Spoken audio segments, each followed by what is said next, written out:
네, 여러분 안녕하세요. 디지털로 표현되는 모든 것을 알아보는 인포맥스티, 저는 오진석입니다. 자, 오늘 경제 전문 기자 고란 기자와 함께 진행해 보겠습니다. 안녕하십니까? 네, 안녕하세요. 제가 아침에 출근길에 느낀 게 날씨가 바뀌고 있구나. 맞습니다. 뜨거웠던 여름이 가고 있구나. 이렇게 좀 느껴집니다, 이제. 네, 뭐 공기의 흐름이 달라졌어요. 네. 그야말로 선선해졌는데 새롭게 가상자산 시장도 출발했으면 좋겠는데 이 안타깝게도 뜨거웠던 썸머 랠리를 끝내고 좀 하락적으로 방향을 트는 거 아닌가 해서 좀 걱정이 됩니다. 네, 바뀌고 있는 것은 지금 뭐 날씨도 있지만 우리 고란 기자 헤어스타일이 좀 바뀌었습니까? 바뀌었습니다. 죄송합니다. 네, 바뀌어서 새로운 마음으로 시작하려고 하는데 예. 제 머리를 자른 만큼 이 코인 가격도 좀 잘려진 느낌이라서 안타깝습니다. 제가 빨리 복원시키도록 하겠습니다. 네, 최근에 매크로 시장이 가상자산 업계와도 연동이 되어 있기 때문에 이 내용 저희가 오늘 확인해 보도록 하겠습니다. 네, 디지털 자산과 금융 그리고 IT 정보까지 저희가 꽉 채운 블록이 돼서 여러분들 디지털 세계로 안내해 드리겠습니다. 인포맥스티 지금 출발합니다.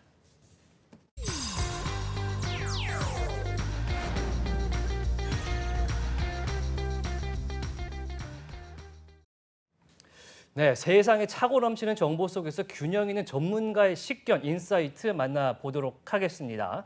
자, 오늘 어떤 분 만나볼까요? 오늘은 근본 리서치. 근본 리서치. 코빗입니다. 코빗의 리서치 센터장 정성문 리서치 센터장님을 모셨습니다. AKA 피터. 네, 만나보겠습니다. 안녕하십니까? 안녕하세요. 네, 안녕하십니까?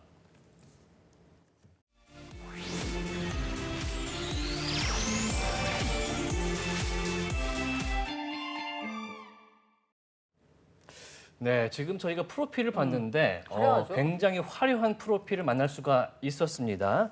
일단 정성문 센터장 하면은 홍콩에서 이 글로벌 투자업계에서 오랫동안 일을 하시고 가상자산 업계로 들어오신 분입니다. 자, 제가 이제 다른 질문이 준비를 하려고 하다가 이것부터 여쭤보겠습니다. 어떻게 하다가 이 가상자산 업계로 오게 되셨어요? 네, 제가 이제 가상자산, 이제 비트코인을 처음 알게 된 게 2011년이었는데, 예. 와. 네, 근데 그때는 이게 뭐 대단한 거라고 생각하지 않았어요. 네. 많은 사람들이 그러듯이. 그때 대단한 거라고 생각하고 사셨어야지 되는데. 그러니까요. 예. 음. 근데 2015년이 돼서 살 기회가 있었어요. 제가 조금 이제 꽁돈이 생겨가지고 이거를 홍콩 주식에 넣을지 예. 아니면 비트코인에 넣을지 고민을 하다가 음. 비트코인 뭔가 너무 어렵게 느껴지는 거예요. 이름이 또 어렵잖아요. 네. 네. 그리고 뭐 프라이빗 키, 퍼블릭 키 뭐 이런 게 너무 생소해서 예. 그래서 그냥 익숙한 홍콩 주식을 샀거든요. 2015년에. 여기서 인생이 달라졌습니다. 그로부터 2017년이 딱 되니까 네. 이제 광풍장이 왔잖아요. 네. 그래서 비트코인은 한 뭐 20배 정도 간 거죠. 네. 근데 저의 그 홍콩 주식은 반토막이 났습니다. 음. 그래서 이제 그때 확 그냥 현타가 오면서 음. 이게 도대체 뭔지 좀 알아봐야 되겠다. 음. 그때부터 이제 조금씩 공부를 하다 보니까 뭔가 이거 잠재성에 대해서 깨닫게 됐고 그래서 업계 사람들하고 이렇게 많이 얘기를 하다가 네, 기회가 코빗과 닿아서 이렇게 가상자산 업계에 오게 됐습니다. 현재 코빗 리서치 센터에서 이제 기관 투자자들을 대상으로 페이퍼를 발행하는 그런 업무를 하고 계신데 네. 그래서인지 최근에 이제 가상자산 업계에 관련된 매크로 이슈를 많이 보고 계실 것 같아요. 네. 지난주에는 이제 미국 와이오밍주 잭슨홀에서 이제 FOMC 연준에 담당하는 사람들이 모여서 회의를 하고 발표를 했지 않습니까? 특히 제롬 파월 의장의 한마디가 굉장히 주목을 받았는데 이 8분의 짧은 스피치였지만 많은 내용이 담겼었습니다. 어떻게 보셨습니까? 네, 저도 봤는데요. 내용을 들어보면은 사실 새로운 내용은 하나도 없었습니다. 예. 기존부터 계속 해왔던 내용을 뭔가 사람들한테 상기시키는, 리마인드 시키기 위한 연설이었던 것 같고요. 예. 그러니까 그 7월 달에 우리가 좀 한 달 전으로 돌아가 보면은 예. 7월 달 FOMC 미팅이 있었을 때 이제 그 현재 금리가 뉴트럴 레이시다. 이제 중립적인 금리라는 발언을 하면서 뉴트럴이라는 단어에 또 집중을 했죠. 네. 그래서 이게 이제 더 이상 금리가 그러면 오르지 않는다는 뜻이구나 하고 시장이 그렇게 환호성을 해석을 지르면서. 네, 해석을 하면서 지금 과거 한 달 동안 많이 굉장히 올랐죠. 불장이 이제 진행이 됐던 것 같거든요. 예. 그래서 이러한 상황에 대해서 이제 그 파월 의장이 좀 불편했던 것 같아요. 그래서 다시 한번 뭔가 상기시켜주는 내용의 그런 연설이었던 것 같고요. 근데 제가 항상 그 파월 의장의 연설을 볼 때마다 습관처럼 나오는 그분의 표현이 있습니다. 예. 데이터 디펜던트라는 사실 뭐 그분뿐만이 아니라 과거의 모든 FOMC 의장이 자주 쓰는 표현인데, 네네. 네, 그거는 무엇을 뜻하냐면은 사실 파월 의장이 하는 말은 데이터에 따라서 다음번 FOMC 미팅 때는 또 완전히 달라질 수도 있다는 얘기거든요. 그렇게 생각을 하면은 너무 이 파월 의장의 발언 하나하나에 그 매달리기보다는 실제로 실물 경제에서 뭐가 일어나고 있는지를 파악을 하고 그래서 만약에 인플레이션 그 압력이 줄어들고 있다고 만약에 느낀다면은 그렇다면 또 다르게 그 파월 의장의 행동이 나올 수 있기 때문에 좀 실물 경제에서 무엇이 일어나고 있는지를 보는 것이 조금 더 중요하지 않을까 이렇게 생각을 합니다. 근데 실물 경제 얘기가 나와서 7월 소비자 물가 지수가 이른바 좀 꺾이는 모습을 보여줬잖아요. 네. 그래서 시장은 아무래도 조금 더 유화적인 발언을 기대했으나 네, 생각보다 매파적이어서 아마 시장이 뭐 주요 지수가 네. 마이너스 3% 정도를 기록할 정도로 급락을 했었는데 네, 그럼 데이터 디펜던트라고 하면 일단 흐름을 보자면 약간 꺾인 흐름인데 네. 이게 다시 그럼 치고 올라갈 가능성이 있는 건가요? 실물 경제 데이터가요. 네네. 그러니까 이제 그거는 이제 저희가 봐야 되는데, 예. 근데 지금 정황상 봤을 때는 경제가 많이 둔화되고 있는 그런 정황들이 포착이 되고 있거든요. 우리가 좀 생각을 해보면 6개월 전과 지금을 비교해 보면은 미국 경제는 미국 경제를 둔화시킬 요인들이 굉장히 많습니다. 네. 일단 금리가 올라간 것도 그렇지만은 이건 이제 뭐 시장 금리도 그렇고 모든 금리가 다 오르고 있거든요. 그리고 주식 시장이 이만큼 조정을 받았다는 거는 주식이라는 거는 은행들이 담보로 대출할 때 담보로도 많이 쓴단 말이죠. 담보 가치가 많이 떨어졌어요. 그러면은 은행들의 그 대출이 많이 줄어든다는 거고 이것도 경제를 둔화시키는 요인이고요. 그리고 이제 원자재 가격도 많이 네. 올랐지 않습니까? 네. 그러니까 이거 원자재 가격이 오르게 되면은 뭐 이번에 최근에 나온 데이터를 보면은 유럽에서 그 에너지 가격이 독일 같은 데서 엄청나게 올랐기 때문에 그럼 일상생활 하는 사람들은 에너지가 가장 중요하기 때문에 그 비용을 충당하기 위해서 다른 비용들은 줄일 수밖에 없거든요. 네. 이런 것도 다 경제를 둔화시키는 요인이고, 그러니까 여러 각도에서 봤을 때 6개월 전과 지금을 비교하면은 경제를 둔화시키는 요인들이 굉장히 많기 때문에 네. 그렇다면 우리가 앞으로 향후 6개월을 봤을 때는 이 인플레이션 트렌드가 더 올라갈 건지 아니면 여기서 좀 꺾일 건지 뭐 스스로 판단할 수 있지 않을까 이렇게 생각을 합니다. 이게 경기 침체에 따른 공포, 아래 공포가 오고 있다라고 언론에서 이야기를 하는데 우리가 집중해야 될 건 사실 인플레이션인 것 같습니다. 네. 7월에 살짝 꺾이긴 했지만 지금 정점을 찍고 내려오는 중이라고 볼 수 있을까요? 제 생각에는 어느 한쪽에 베팅을 해야 된다고 한다면은 네. 그렇다면은 내려가는 쪽에 더 가능성이 있지 않을까 현재 생각합니다. 추세에서는 네. 근데 말씀하신 대로 이제 인플레는 꺾였는데 네. 이제는 경기 침체네? 라고 해서 시장이 또 이제 안 좋게 반응할 수도 있는 거잖아요. 네, 뭐 그럴 수는 있죠. 단기적으로는. 예, 단기적은 그런데 이제 우리가 조금 이따 가상자산 얘기를 할 건데, 예, 가상자산은 되게 장기적으로 내다보고 투자해야 되는 자산이기 때문에, 예, 물론 뭐 몇 개월 후에 뭐 약간 뭐 조정을 받고 뭐 이런 가능성은 분명히 있으나, 이제 중장기적으로 봤을 때는 이 결국에는 경제가 둔화가 되고 그러면은 그 페드의 그 맨데이트, 그 의무라고 그러잖아요. 듀얼 맨데이트라고 보통 그러는데 이제 가격 안정이 하나고 두 번째는 그 맥시멈 인플로이먼트, 예, 고용이죠. 고용을 최대화 극대화하는 거. 완전 고용에 가깝게. 예, 네. 그러니까 이 계속 가격만 쳐다볼 수는 없을 것 같아요. 네네. 그래서 경제가 많이 둔화가 되고 그리고 또 사실 세 번째 많이 언급되지 않는데 굉장히 중요한 맨데이트 하나 더 있습니다. 뭡니까? 그게 뭐냐면은 이 자본시장의 안정화예요. 아. 예. 그래서 어떨 때는 자본시장이 안정적으로 작동하지 않으면은 첫 번째랑 두 번째 완전히 다 무시하고 개입을 합니다. 그 글로벌 금융위기 같은 그렇죠. 상황을 예. 말씀하시는 그리고 거예요. 가장 되게 최근에도 있었어요. 2018년 그때 저희가 이제 크립토에서는 이게 그때 크립토 윈터 지난번 크립토 네네. 윈터였는데 그때를 우리가 생각을 해보면은 2015년, 16년에 걸쳐서 경기가 회복을 하니까 금리를 막 되게 많이 올렸어요. 네네. 페드가 이제 그러다가 이제 경기가 둔화되는 모습이 2018년 한 여름부터 굉장히 가시화되기 시작했거든요. 그런데도 계속 올렸어요. 계속 올렸는데 그러니까 2018년 12월이 되니까 일단 그 정크본드라고 하죠. 그 사채 시장, 네. 그 고위험 사채 시장에 완전히 작동을 안 했습니다. 전혀. 신용도가 낮은 것들이. 네, 낮은 것들이죠. 예.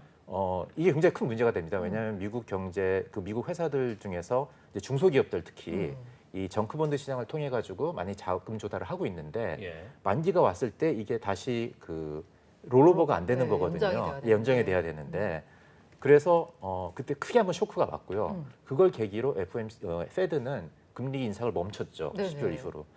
그거는 멈추고 그 다음에 이제 사실 우리가 긴축 정책이라는 게 두 개가 있죠. 이게 금리를 이제 올리는 것도 있지만은 돈을 푸는 것. 그다음에 그 채권, 네네. 예, 이 QE라는 게 국채나 이런 것을 사들이는 거잖아요. 네네. 네.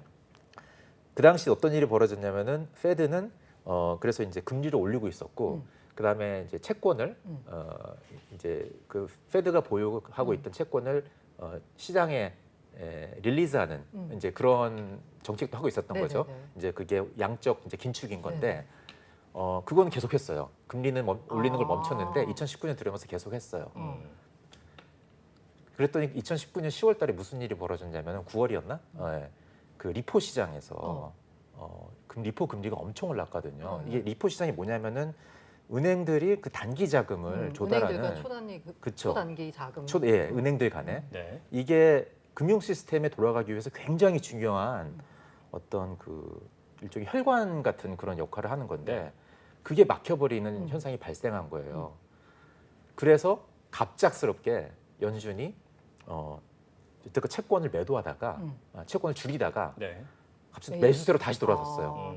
양적 그렇죠. 양적 긴축을 돈을 갑자기 하다가 다시 풀었다. 예, 양적 긴축을 하다가 다시 그 양적 완화로 확 돌아서는 네네. 그러니까 채권을 매수하기 시작한 거죠. 그러니까 이런 일련의 그 과거의 행적을 보면은 지금 연준이 하려는 것, 그러니까 금리를 올리고 그다음에 지금도 채권을 사실 줄이기 시작했어요. 네네. 6월 달부터. 그러니까 우리 언론이나 이런 걸 보면은 되게 금리를 중심으로 많이 보도를 하는데 그렇죠. 또 하나의 그 긴축 정책의 중요한 축은 지금 페드가 보유하고 있는 채권을 줄이는 거거든요.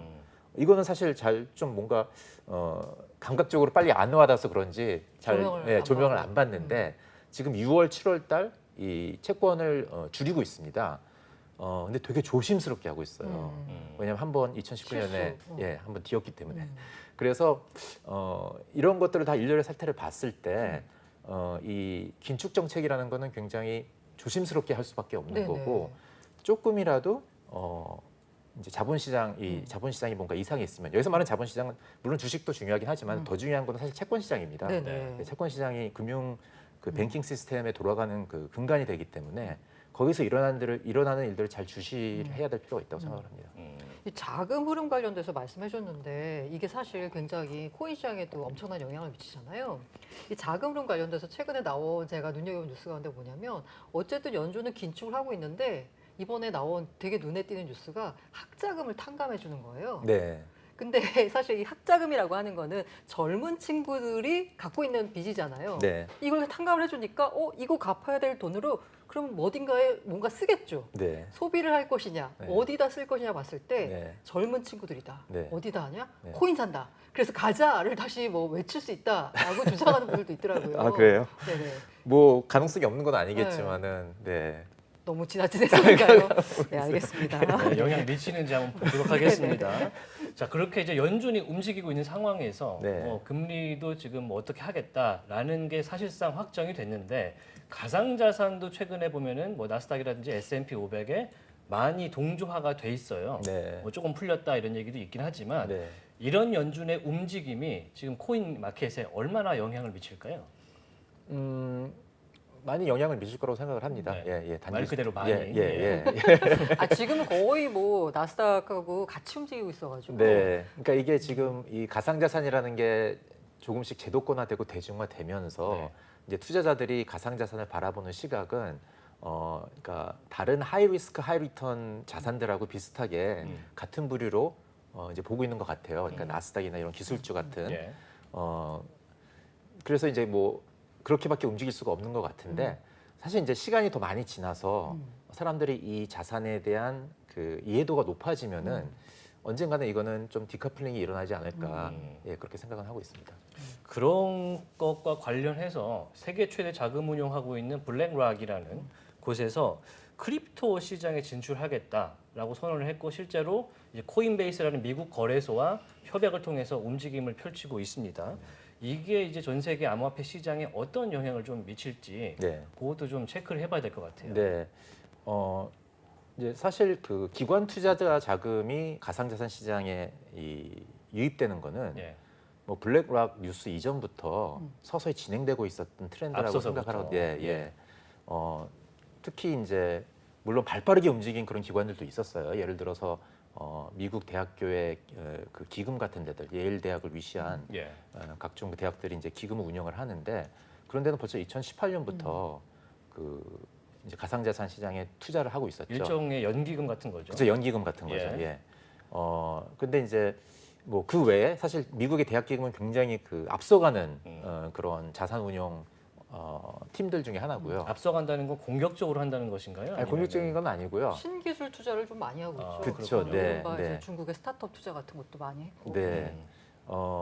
이제 근데 이제 요 최근 들어서 좀 더 그것보다는 조금 대중적인 그 기관들이 이제 들어오기 시작한 거는 한 2020년 하반기부터라고 저는 생각을 하거든요. 코로나 시작되고요. 그렇죠. 예. 코로나 때 시작되고인데 이제 그때부터 많이 이제 왜 또 그 시기가 중요하냐면은 그 기관 투자자들의 자금이 들어오기 위해서 필요한 여러 가지 기반이 되는 인프라들이 예. 가상자산 업계에 많이 갖춰졌었어요. 이제 수탁업체 같은 게 대표적인 예인데 그런 게 많이 그런 업체들이 많이 생기면서 기관 그 자금들이 많이 들어오기 시작했고 근데 이제 이 움직임이라는 거는 어떻게 보면은 뭐 제가 이건 다른 뭐 기회가 있을 때 많이 하는 얘기긴 하지만은 이 과거 40년 동안 자산운용 업계에서 진행이 되어 왔던 어떤 큰 트렌드의 일각이라고 저는 생각을 하거든요.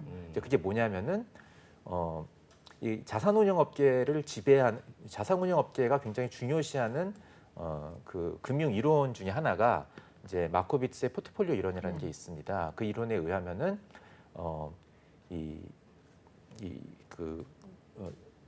위험 수위를 높이지 않으면서 이제 수익률을 기대 수익률을 올릴 수 있는 그 방법 중에 하나가 기존 포트폴리오와 상관관계가 낮은 자산을 편입시키는 거라는 게 이제 그 이론의 골자인데 예. 이게 80년대부터 계속 이 자산운용 업계를 지배한 하나의 원칙이었어요. 예를 들어서 우리나라의 국민연금 같은 것만 보더라도 국민연금이 80년대 처음 생겼을 때는 100% 거의 다 채권이었거든요. 예. 다들 국민들의 소중한 연금인데 이걸 채권 까먹으면 이해에 이룰 수 없어요. 까먹으면 안 된다. 그게 원래 이제 사람들이 많이 흔히 갖는 사고 방식인데 이 포트폴리오 이론에 의하면은 이제 거기에다가 상관관계가 낮은 뭐 주식이라든지 예. 그 외에 다른 그런 자산들을 편입을 하면은 기대 수익률은 희생하지 않고 리스크를 낮춘다는 오히려. 오히려 예. 이제 그런 이론인 거예요. 그래서 실제로 그렇게 해왔죠. 우리는 이제 국민연금 주식을 편입을 하기 시작했고 예. 그 해외 주식도 넣고 그 다음에는 지금 이제 또 대체 투자라는 그 항목이 있습니다. 예. 그 안에 뜯어보면은 그 안에 뭐 부동산 있고 원자재 있고 헤지펀드 뭐 이런 것도 있어요. 우리가 네. 흔히 헤지펀드 하면은 굉장히 뭐 위험한 그런 투자라고 생각을 하는데 그런 것도 다 들어가 있거든요. 예. 그래서 지금은 채권의 비중이 한 40%로 떨어져 있습니다. 국민연금이요. 그러니까 이건 무엇을 뜻하냐면은 이 자산운용업계는 항상 이 그 상관관계가 낮은 그런 신생 자산군을 찾고 있는 거죠. 편입을 시킬 수 있는. 이제 그런 역할을 할 수 있는 게 가상자산인 거고.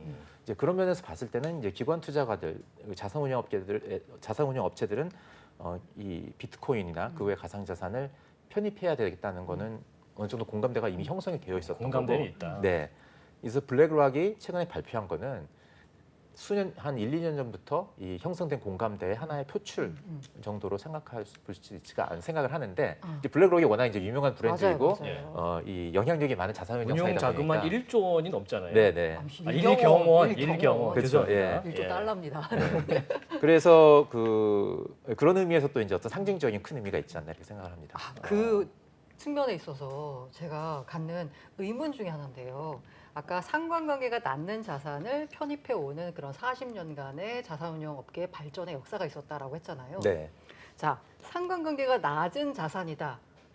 2018, 19, 20년까지는 맞았을지 모르겠어요. 네. 근데 21년, 22년 되니까 네. 주식하고 똑같이 움직이는데 네. 그럼 굳이 비트코인을 편입할 필요가 있을까? 이런 저는 딜레마가 살짝 네. 있더라고요. 네. 저도 그 질문 되게 많이 받는데요. 예, 있습니다. 왜냐면 있어요? 왜냐면은 이제 그 아까 말씀드린 그 포트폴리오 이론의 그 이게 수학적으로 사실 논문을 해서 노벨상을 받으셨거든요. 이거 쓰신 네. 마르코비스라는 그분이 그걸 보면은 이제 상관관계라는 건 상관계수라는 수치로 우리가 표현을 할 수가 있는데 1과 마이너스 1의 사이로 이제 숫자가 네네. 나와요. 그래서 예. 1이면 완전히 똑같이 움직이는 거고 마이너스 1이면 완전히 정반대로 움직이는 거고 대부분의 경우는 그 중간 정도의 수치가 나오죠. 예. 그런데 이제 우리가 지금 아까 국민연금의 예를 들면은 지금 한국 주식도 그 안에 들어가 있고 네네. 이제 미국 주식도 들어가 있고 이렇단 네. 말이죠. 한국 주식하고 미국 주식의 상관 계수를 보면은 한 0.55에서 6 정도 나와요. 좀 높은 편인가요? 높아요. 그 예, 정도면? 예. 네네. 이제 미국 연금들은 영국 주식도 넣거든요. 음. 이제 그 포트폴리오 이론의 리스크를 줄이겠다고. 예. 상관관계 더 높아요. 0.8 정도예요. 같이 움직이는 거예요, 사실상. 그러니까 이제 그 수학 그 공식을 보면은 예. 이론상으로는 1만 아니면은 리스크 감소 효과가 있어요. 아, 효과가 있으니까. 예. 아. 그래서 지금 비트코인이랑 S&P 상관 계수를 보면은 과거에는 한 0 정도였는데 뭐 최근에는 많이 올라서 한 0.34 정도 나옵니다. 그러니까 물론 과거에 비해서 높아진 건 사실이나 그러나 다른 예를 들어서 뭐 주식을 기준으로 생각을 해봤을 때 S&P를 예. 기준으로 생각을 해봤을 때 다른 지금 편입하고 있는 자산들에 비해서는 그거보다는 괜찮구나. 훨씬 낮은 거죠. 확실히 뭐 가상자산이 연동이 좀 돼 있다 하더라도 네. 다른 거에 비해서는 아직은 대체적인 투자로 네. 좀 각광받을 수 있다. 그렇죠. 리스크 감소 효과가 여전히 있다. 충분히 많다는 거죠. 그렇기 때문에 지금 기존 주식시장하고 연동이 되면서 윈터를 같이 맞이하고 있습니다. 뭐 최근에 베어마켓 랠리라는 얘기가 나오긴 했지만 지금 또 보면 그것도 아닌 것 같고 이 크립토 윈터 겨울 언제까지 갈까요? 네, 그래서 이 주제에 대해서 저희 그 리서치 센터에서 사실 리포트를 예. 한 7월 중순쯤에 냈었어요. 잠깐 화면을 띄워주실 수 있을까요? 자료를? 자, 혹시 자료가 있으면 보여주시고요. 저희 네. 리포트는 예. 코빗 그 홈페이지에 들어가 보시면 네. 거기서 이제 인사이트인가요? 거기서 찾아보실 수 맞습니다. 있습니다. 네, 네, 이런 리포트가 저희가 이제 7월 13일 날 발간을 했었는데 예.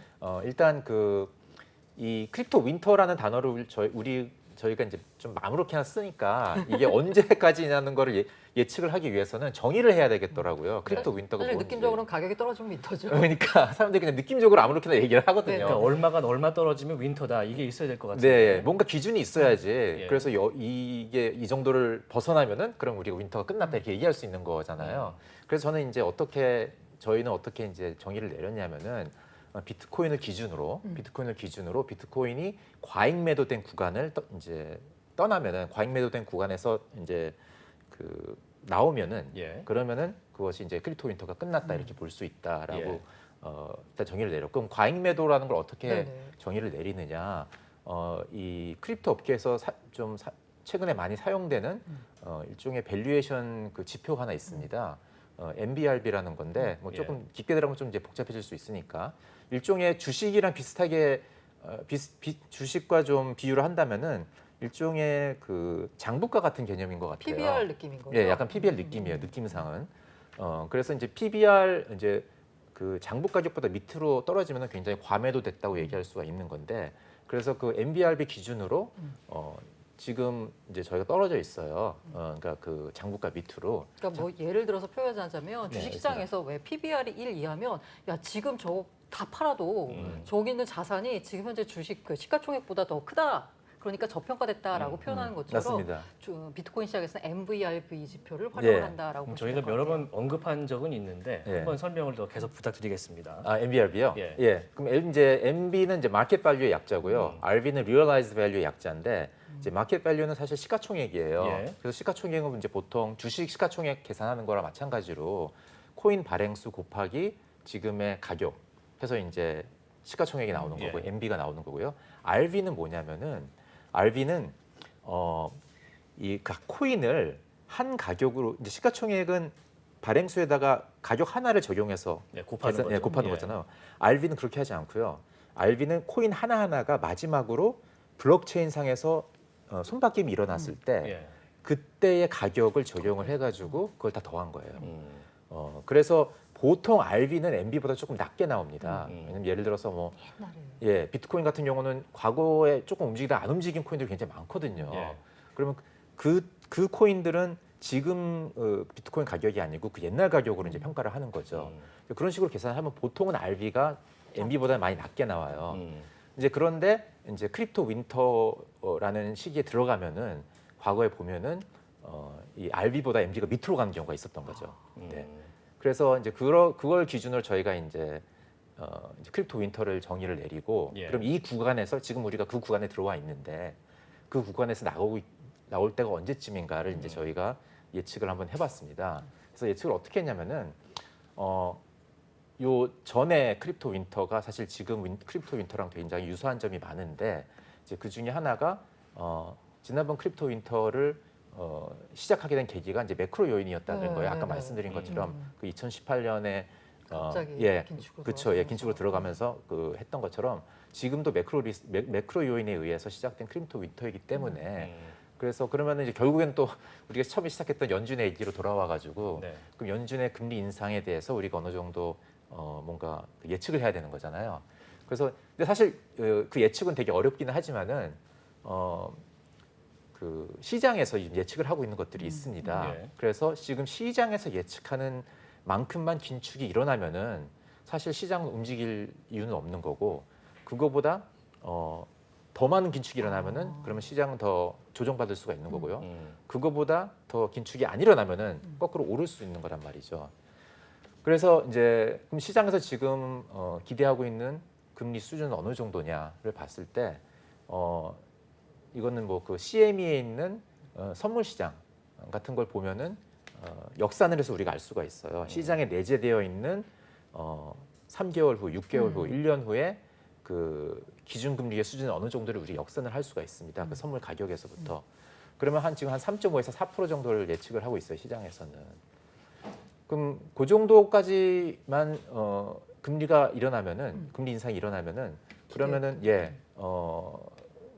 그 정도까지 일어난다면 우리가 어느 정도 이제 인플레이션이 피크아웃 된다는 걸 예측할 수가 있고 그럼 그와 동시에 이 위험 자산들도 다 반등을 할 수가 있다고 이렇게 보는 거죠. 그래서 그 시기는 저희는 한 4분기 정도로 보고 있습니다. 그럼 현재 시점에서 뭐 비트코인이라든지 주요 가상 자산에 투자를 함직한 그런 시기가 맞습니까? 아 지금이요? 예. 모든 투자 판단과 그 예. 투자 결과는 그렇지만 투자 일단은 자본이. 회복이 된다는 거를 전제로 깔고 네. 앞서서 이제 뭐 지금 안 사면 후회할 거다라는 말씀도 하신 적이 있으니 네. 한번 장기 투자로서의 이 가상 자산은 어떻습니까? 예, 이제 물론 가상자산이라는 단어는 굉장히 포괄적으로 많은 그렇죠, 자산을 포함을 많지만. 하니까 일단 비트코인을 기준으로 말씀을 드리면은 지금의 그 수준의 비트코인 가격은 MBRB에 의하면은 과잉 매도된 구간이고 사는 것이 맞습니다. 예. 그렇게 짧게 들으면서 어찌됐든 간에 지금 이제 가상자산 업계를 분석을 해오시면서 네. 느끼시고 이제 전망도 하고 계시잖아요. 네. 이제 협회라든지 거래소들이 이제 리서치 페이퍼를 내는 보고서를 내는 센터들이 많이 생기고 있습니다. 네. 이게 이제 앞으로 굉장히 중요한 역할을 할 수도 있겠다라는 생각이 드는데 역할이 뭐라고 생각하십니까? 그러니까 그 리서치 센터라는 게 그 운영 목적이 다 다르기 때문에 뭐 다른 분들은 어떤 목적으로 갖고 운영하시는지는 뭐 잘 모르니까 근데 이제 저희 같은 경우는 일단 뭐 초기에 그 기관 투자자 자금에 대해서 얘기를 좀 했지만은 한국도 결국에는 기관 투자자들의 자금이 유입될 거라고 저희는 이제 보고 있고요. 그래서 기관 투자자들이 이제 비트코인을 위시한 가상자산 투자를 할 때 뭔가 참고할 수 있는 자료. 그분들은 사실 유튜브 보고 이렇게 뭐 투자하고 이러지 않기 그렇죠. 때문에 그 기관 투자자들의 그 눈높이에 맞춘 리서치를 발간하는 걸 목표로 그렇게 운영을 하고 있습니다. 그 보고서는 개인들이 봐도 좀 참고가 되겠습니까? 예, 물론 되죠. 뭐 이게 그 눈높이를 그렇게 맞췄다는 것뿐이지 뭐 개인들이 못 오게 접근을 막고 이런 건 아니니까. 조금 어려움긴 예. 한데 예. 열심히 공부하시면 또 볼 수 있습니다. 어려운 게 있으면 이제 연락을 드려서 해석을 할 수 있도록 하겠습니다. 자, 오늘 코빗의 정성문 리서치 센터장과 함께 이야기를 나눠봤습니다. 시간이 한정적이어서 저희가 이제 후반기 이슈라든지 이런 것들은 한 번 더 오시기를 좀 부탁을 드리고 시장 분석도 다시 한번 들어보도록 하겠습니다. 오늘 나와주셔서 대단히 고맙습니다. 네, 감사합니다. 네, 저희가 이제 인포맥스 인사이트라는 이름으로 정성문 센터장과 이야기를 나눠봤는데 지난주에 이제 잭슨홀 미팅이 있고 나서 시장이 상당히 떨어지는 모습으로 보였어요. 맞아요. 많이 떨어졌습니다. 코인 시장도 상당히 침체가 됐죠. 상당히 많이 밀렸고요. 예. 이른바 아까 베어마켓 랠리다, 썸머 랠리다라고 해서 2만 5천을 뚫려 마냐 하는 그 와중에 꺾여가지고 다시 2만 달러가 무너졌습니다. 네. 그야말로 지금은 약간 윈터의 한가운데 있는 게 아닌가라는 생각이 들 정도인데요. 제가 2주 전에 이 오프닝 멘트를 하면서 비트코인이 2만 5천 달러를 돌파했다. 최고 이번 달 들어서 굉장히 많이 오른 편이었다라고 말씀드린 적이 있습니다. 있는데 바로 변동폭이 굉장히 심하군요. 그렇죠. 뭐 20%가 움직인 거니까 네. 이게 바로 이제 이른바 가상자산 코인 시장의 변동폭은 이만큼 크다. 예. 코인 시장의 대표적인 시가총액이 큰 1등 비트코인의 변동폭이 이 정도니까 예. 다른 알트코인은 말도 못하겠죠. 확실히 거시경제, 특히 미국 금리 인상의 여파가 오고 있는 것 같은데 여기에 영향을 받는 게 가상자산 말고도 우리나라 달러 환율입니다. 그래서 다음 시간에는 달러 환율 관련해서도 이야기를 나눠보겠습니다. 매주 한 번씩 만나보는 유니스트 조원경 교수의 이슈피디아 지금 만나러 가겠습니다.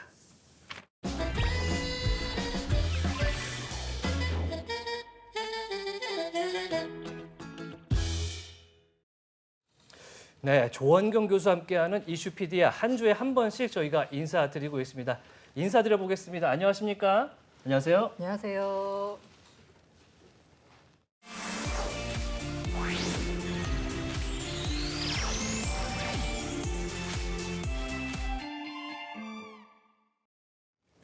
네, 조원경 교수 프로필 영상 속에 이제 문구가 있습니다. 경제로 세상을 읽는 남자 이렇게 쓰여 있습니다. 많은 책을 쓰시고 또 최근에는 저희 프로그램에 한 주에 한 번씩 나오셔서 이 글로벌 경제라든지 굉장히 많은 이슈들을 담당하고 계신데 최근에 저희가 앞에서 말했지만 이제 미국의 금리 인상 관련해서 우리나라의 원달러 환율이 상당히 영향을 받고 있습니다.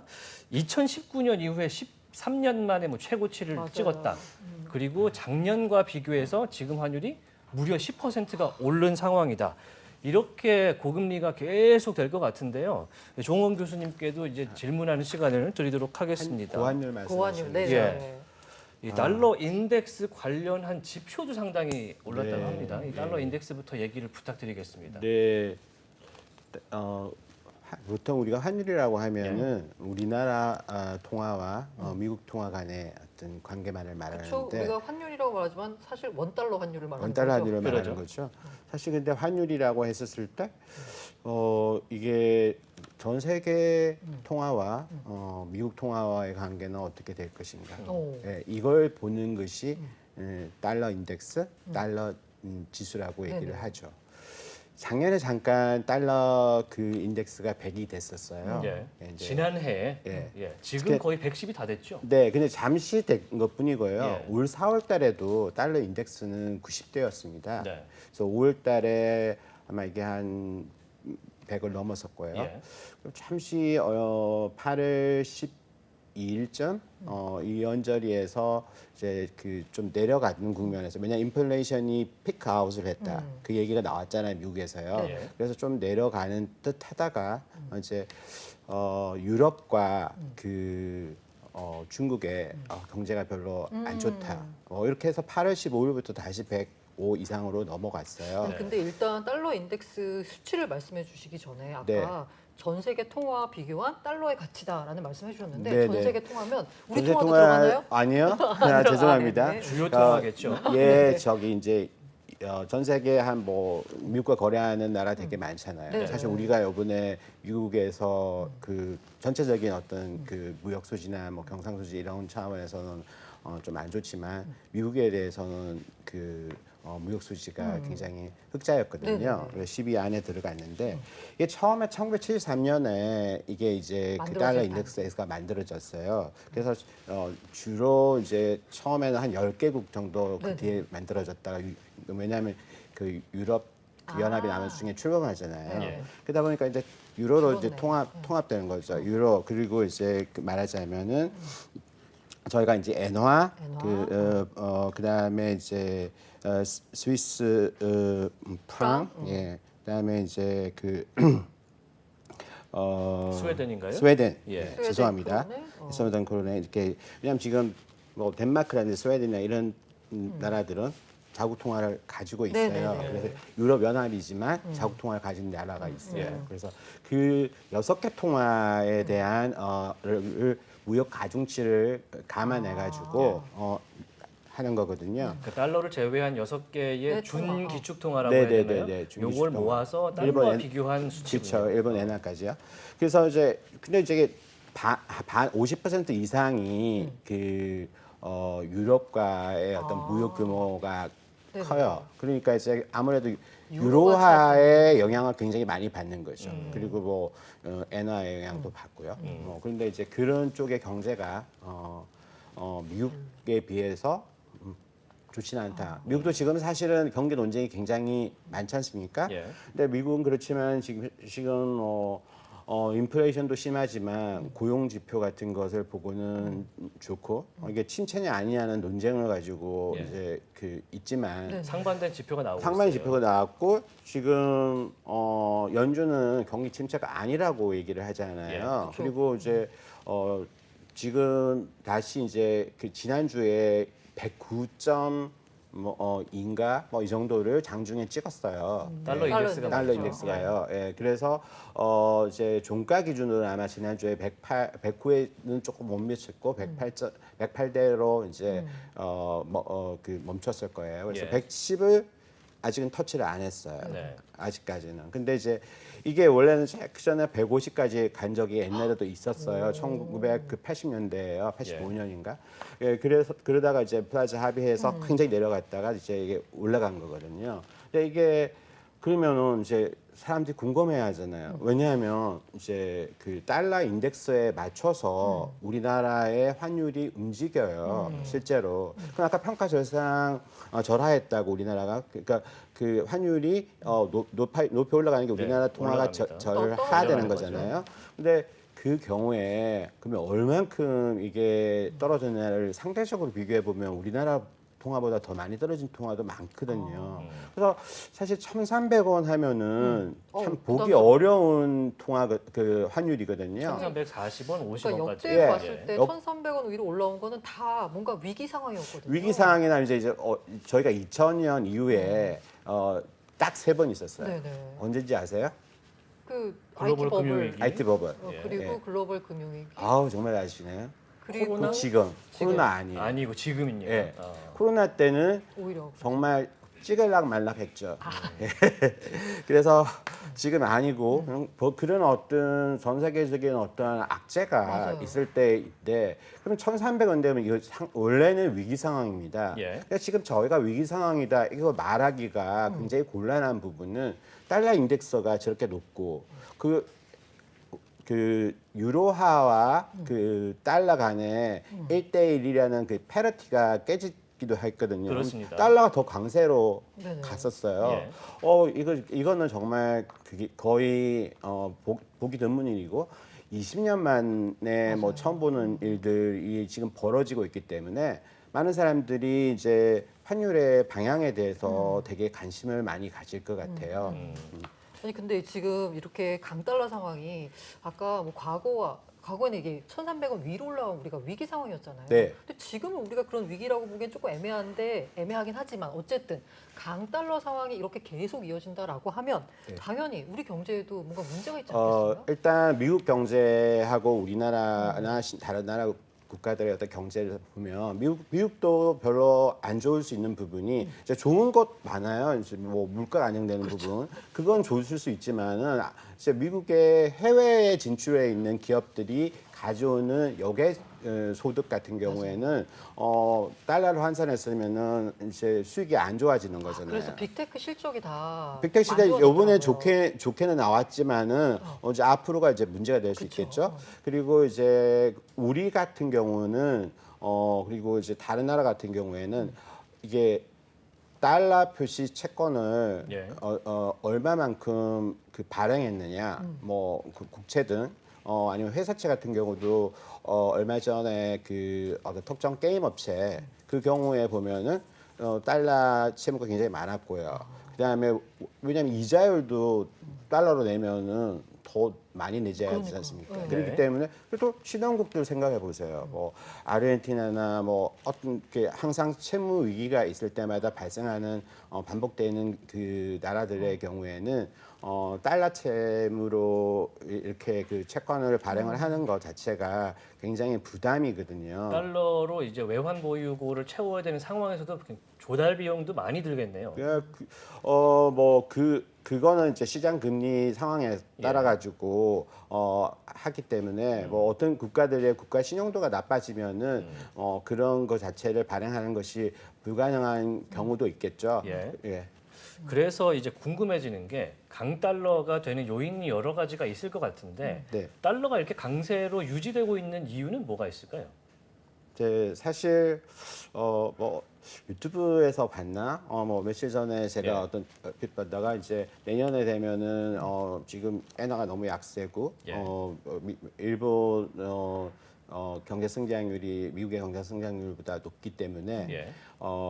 엔화가 강세로 바뀌고 뭐 달러는 약세로 바뀐다 이렇게 말하는데 사실 달러라는 것이 강세가 되는 경우는 저희 이제 입술을 보면은요 이게 양 지점이 있잖아요. 예. 이게 웃으면 활짝 웃으면 양쪽이 올라가는 스마일 이렇게 되잖아요. 이런 부분이 이제 달러가 강세가 되는 부분이에요. 이 달러 강세가 되는 부분은 한쪽에서 네. 이제 우리가 금융위기 때 불이 났잖아요. 네. 그러면은 이제 이렇게 불이 나는 현상. 그러면 이제 미국 경제 굉장히 안 좋을 때. 그러면 이게 세계 경제가 완전히 침체되어서 문제됐을 때. 이거 지정학적 위기가 있을 때.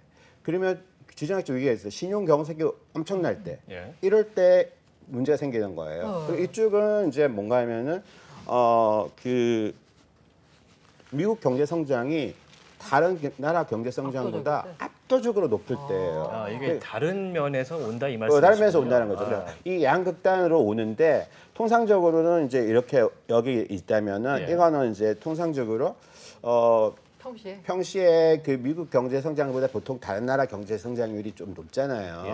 평균적으로 네, 미국은 보면은 미국은 큰 나라고 네, 네. 그러니까 그 경우에는 이제 이렇게 해서 1,050에서 1,200대 사이에서 왔다 갔다 왔다 저희 갔다. 같은 나라 이렇게 하겠죠. 예. 근데 지금은 지정학적 리스크가 분명히 발생했잖아요. 그 러시아 우크라이나 사태요. 네. 분명히 또 유로나 미국 중국이 경제가 별로 안 좋단 경기 말이에요. 침체가 온다는 그리고 얘기가 왜 있습니다. N 같은 경우에 그 금리를 안 올렸잖아요. 예. 그러니까 그런 부분도 있고요. 그리고 지금 잭슨홀 이후에 우리 지금 왜냐하면 미국이라는 나라가 이게 정말 강한 나라잖아요. 예. 우리가 이 상태에서 인플레이션과 싸우겠다는 인플레이션 파이트를 자체를 했잖아요. 그러면은 우리 금리가 지금 0.5로 갈지 0.75에서 0.5로 가는 것이 거의 확실하다고 생각했는데 지금 또 다시 0.5인지 0.75인지에 대해서 왔다 갔다 하고 있잖아요. 그리고 뭐 그런 부분들은 수시로 바뀔 수 있는데 0.75가 되는지 그 부분에 대해서도 이제 아무래도 이제 9월 2일 날 나오는 미국 고용 지표라든지 9월 13일 나오는 미국의 인플레이션 그 지표 같은 걸 보면서 아마 눈치 보는 장세가 계속되지 않을까 그런 생각을 가지고요. 네.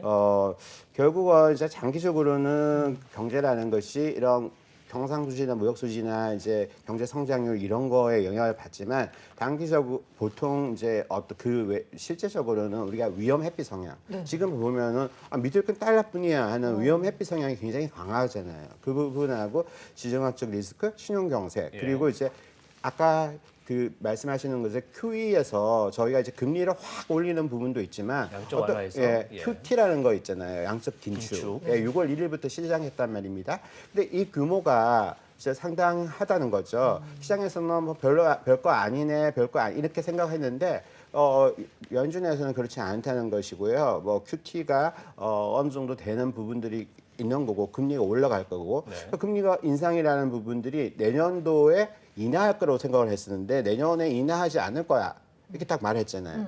그러면은 이게 물론 그렇게 말하다가도 바뀔 수 있습니다. 그쵸. 왜냐하면 어디가 따라서.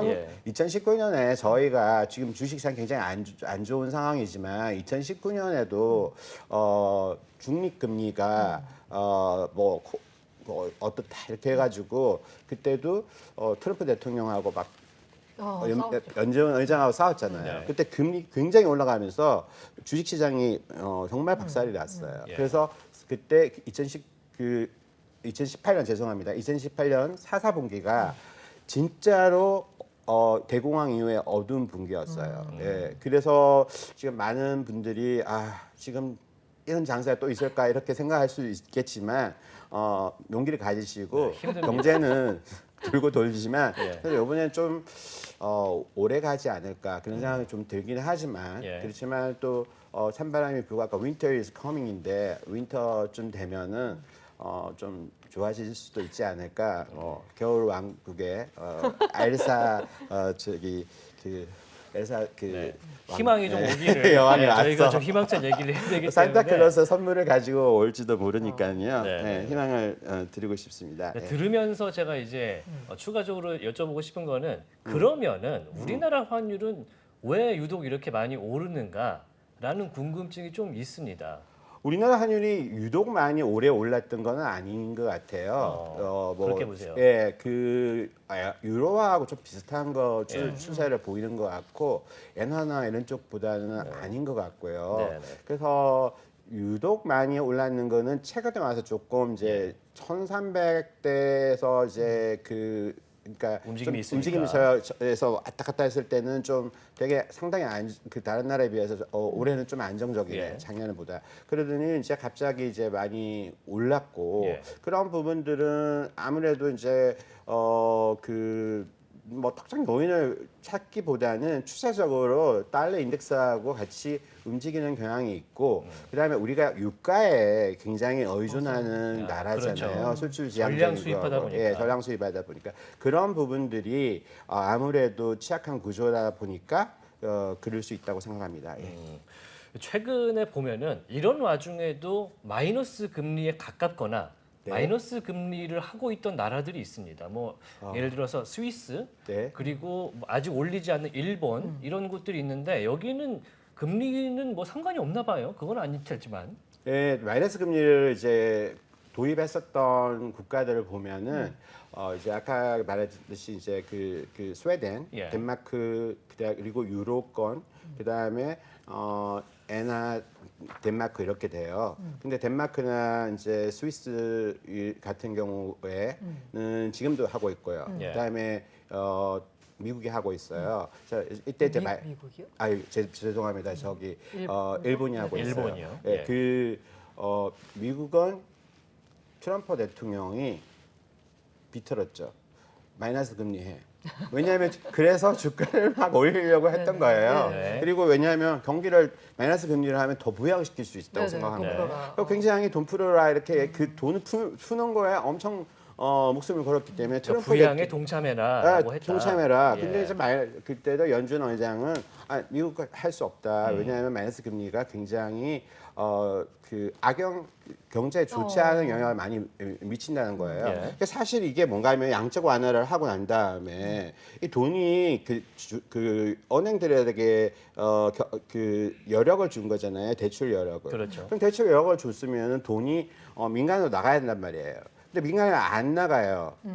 그게 다 나가지 않고 그게 또 거기 있는 사람들이 또 이제 보는 통화를 뿌리면은 그것이 민간에 와서 얼마 나가고 했는데 이게 화폐를 장롱에 둔다든지 아니면 또 이게 더 안 나가니까 원래 이제 지급준비금이라는 것이 민간이 나가는 그 금액만큼을 중앙은행에다 예치해야 되는 거잖아요. 근데 중앙은행 예치하는 것보다 초과로 예치하는 것을 초과 예치금이라고 그러잖아요.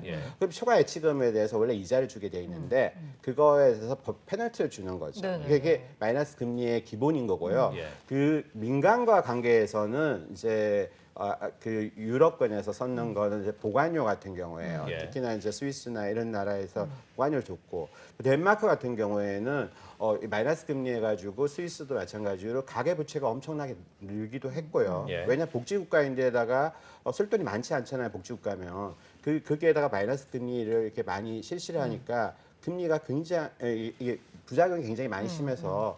부동산 가격이 엄청 올랐어요. 아이고요. 그래서 가계 대출이 증가하고 가계 대출 증가한 만큼 또 이게 부작용이 생기고 그래서 보관료를 주는 의미니까 예. 이 부분이 이제 언행에 사실은 이 건전성이나 이런 데 부분에도 문제가 생길 수도 있고요. 그럼 유럽의 마이너스 금리 정책은 현재로서는 실패라고 봐도 무방하다? 지금 현재로서는 그런 판단을 할 수 있고요. 그런 정책 자체를 우리가 보면 전통적인 통화 정책이 안 먹혀 들어가니까 네. 이게 이제 양적 완화도 했고 양적 완화도 하다 보니까 그것도 모질해서 마이너스 금리를 한 거잖아요. 그래서 일본 같은 경우에는 지금 마이너스 0.10이고 지금 스위스는 덴마크는 50 BP를 올려서 0.25가 됐습니다. 마이너스 그래서, 0.25? 예, 그래서 스위스와 덴마크는 어차피 유로를 따라갈 거거든요. 네네네. 유로에서도 0.5를 올렸었잖아요. 예. 그래서 유로가 올라가면은 스위스와 덴마크도 또 올라갈 거기 때문에 그래서 스위스와 덴마크는 올해 마이너스 금리가 사라질 수 있다. 네. 근데 일본은 이제 예치금 민간에 대한 어떤 저축에 대해서는 매기는 건 아니에요. 예. 예치금에 대해서만 0.1을 매기는데 이 경우에 일본 경우에는 확장적 재정 정책도 어느 정도 실시하고 있고 왜냐하면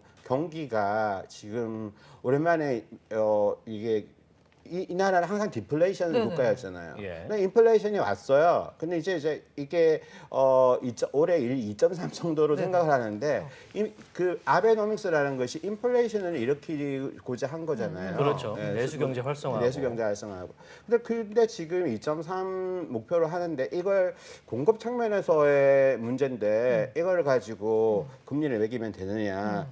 왜냐하면 미국하고 입장이 다르잖아요. 그렇게 기다리던 인플레이션이 왔으니까. 근데 이거를 할 수가 있느냐? 게다가 또 일본은 그 정부 부채가 굉장히 많지 않습니까? 예. 그래서 어떤 부채에 대한 문제 이런 거 다 고려해서 아직은 마이너스 금리를 유지하겠다. 왜냐하면 통화를 완화적으로 유지하는 유일한 국가가 일본이고 그리고 물론 이제 중국도 지준율을 낮추고 있습니다. 예, 근데 그런 문제들이 있어요. 그래서 우리가 지금 보는 입장에서는 마이너스 금리, 특히나 이제 보관율을 묶는 거는 이제 꺼지고 있다 이렇게 되고 있습니다. 근데 우리가 이제 기준금리를 제로까지 내렸다가 네. 그래서 양적 이제 완화까지 했다가 그래도 안 먹혀서 마이너스 금리를 했는데 앞서 말씀드리신 것 따르면 마이너스 금리 정책도 실질적으로 안 먹힌 거잖아요. 네. 그 이유 중에 하나가 마이너스 금리나 아니면은 뭐 제로 금리까지 내렸을 때는 돈 좀 풀어라라고 했는데 돈 안 풀고 그냥 갖고 있었잖아요. 네.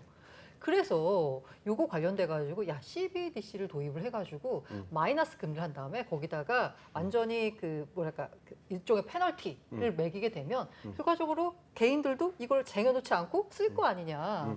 그래서 마이너스 금리와 CBDC라고 해서 CBDC가 도입이 되면 마이너스 금리 정책이 실질적인 경기 부양에 효과가 있을 것이다. 라는 주장도 있거든요.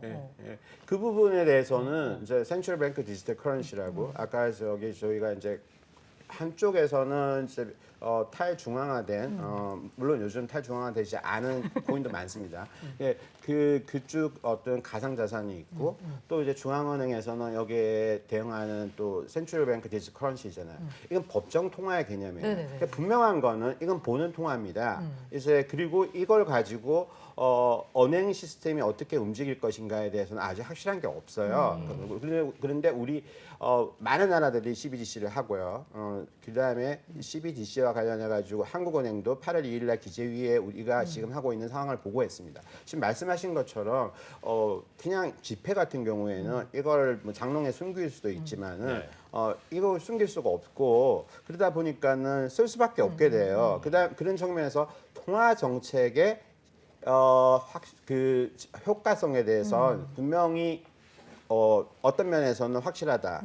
그런 부분이 있어요. 물론 이제 경제가 굉장히 침체된 상태에서 있는 거죠. 그렇지만 이제 한편에서는 이게 또 통화 정책의 어떤 전달 경로가 완전히 상이하게 돼버리니까 이 부분에 대해서는 어떻게 될까 불확실성이 있지만 아까 말씀하신 것처럼 내가 가지고 있다면은 이거는 소비를 하는 것이 더 좋은 거고 이게 되게 굉장히 개인 정보를 침해하는 부분들이 많은 정책이잖아요. 그렇죠. 뭐 어차피 투명할 수 있지만 그러다 추적되니까. 보니까 추적되니까 이거 소비하지 않을 수 없다 이렇게 되고 한편 또 좋은 점은 이제 이걸 가지고 금융 비용이라든지 이런 것들 은행 전반적인 금융 비용이라든지 이게 낮아지고 아까 뭐 통화 정책의 확실성이 어느 정도는 담보될 수 있는 부분도 물론 논란의 여지는 있습니다. 그런 부분이 있다는 걸 말씀드리고요. 네. 네.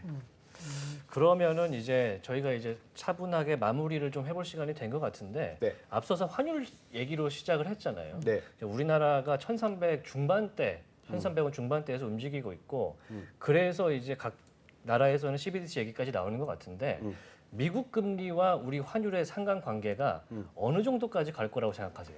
시기적으로는? 시기적으로요. 예. 굉장히 어려운 질문인데요. 굉장히 궁금증이기도 합니다. 저는 옛날에 제가 예. 어느 날 어렸을 때 예. 제가 경제에 좀 관심이 있어서 그 어느 날 신문을 봤더니 예. 1월 달인데 그 1월 달 거 신문을 추석 때 쌓았더라고요. 예. 보니까 정 반대로 갔더라고요.